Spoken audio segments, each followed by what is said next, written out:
Unboxing my Starbucks tumbler from Starbucks Philippines. You have to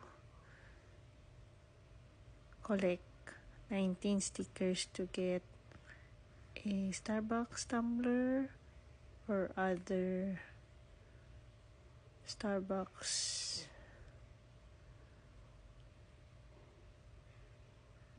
mugs or paper bag or planner. So let's start. So I already unboxed my Starbucks tumbler from the Starbucks tumbler box. So let's unwrap this time.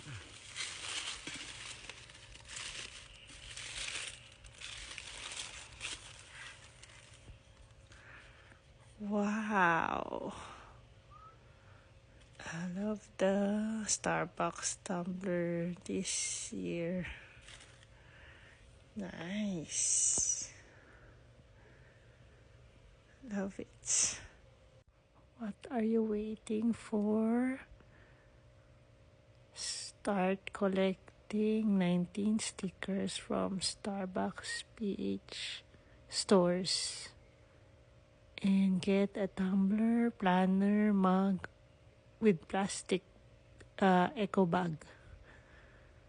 So this promo is until January 21. Happy shopping!